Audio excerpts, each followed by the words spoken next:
What is going on, ladies and gentlemen? My name is Jake. I am an IT system administrator, and today I want to discuss how I got to this point. How did I become a system administrator? It was an interesting journey. I'm 28 years old, and I had prior experience as a banker, like kind of an easy teller type banking job, and then I was a teacher for 4 years. So before I got into IT, I studied a lot and got certs. I got the A+, the Network Plus, and the Security Plus, how our Redditors call the CompTIA trifecta. These certs help me prepare a lot. They help me understand the infrastructure behind IT, learn a little bit of networking, learn a little bit of hardware, have a general idea of what a domain is. After this, in my last year of teaching, I applied to 30 to 40 places.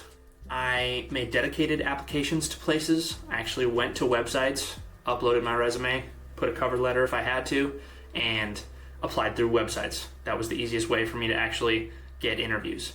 I got a couple of interviews for jobs that I really wanted that denied me. They said no. Then I got an interview for this MSP job that I wanted but wasn't super excited about, and they offered me the job as a tier 1. As a tier 1, I made like no money. I think I made $45,000 per year, and it was a really awesome experience. And the second I got in, I just worked as hard as I possibly could to get promoted as quickly as I possibly could. Like, my only goal was to be the absolute best and to get promoted as quickly as possible. We use billable hours as a metric, and I billed more hours than any other tier 1. I helped more people than any other tier 1. Anytime I could learn something or take a ticket from a tier 2, a system administrator, or a tier 3, a system engineer, I was jumping on it because I really wanted to learn, and I really wanted to get better, and I really wanted to get promoted. During this time, I was also studying for CCNA. CCNA is a networking cert, and it's, I guess, higher up. It's considered beginner level for network engineers, but for someone who's just in IT infrastructure, it's a higher level cert. And so I got CCNA.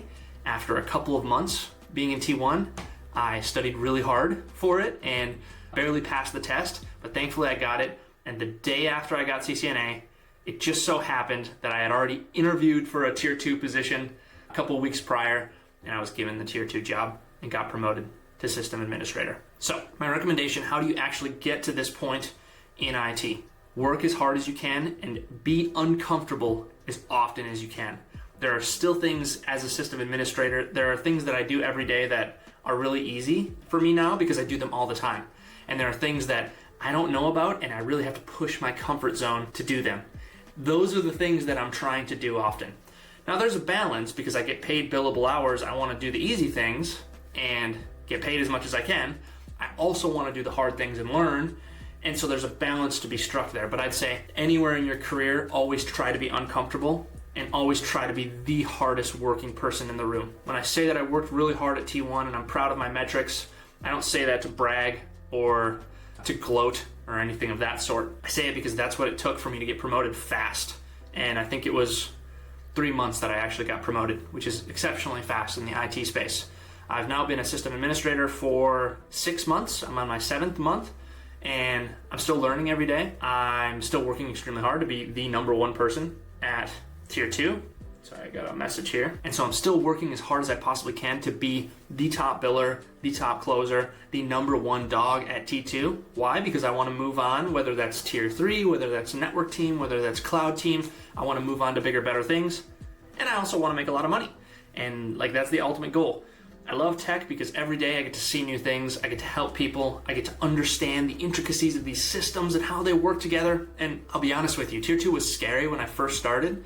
I've now realized that it's just tier 1, but just a little bit deeper and broader in the system. So you just get to understand the systems and the scripts and the actual ins and outs of why things work the way they do. So it's really nice in that regard. I can imagine tier 3 is probably diminishing marginal returns, less technically difficult in comparison to tier 2 than tier 2 is to tier 1. But the hardest step is going from tier 0, which is no IT experience, to tier 1. Once you have a few months of experience working really hard at that, you're ready to go. You're ready to get to that next spot. So that's how I got here. 4 certs, 3 months of experience, worked extremely hard as I could, and I'm here. I'm very thankful for the opportunities that I have. I'm still trying to learn every day. I'm still getting certs as much as I possibly can. I'm still taking those difficult tickets as much as I possibly can, and that's that. So let me know what you want to hear about in the next video. Appreciate you guys. Have a good day.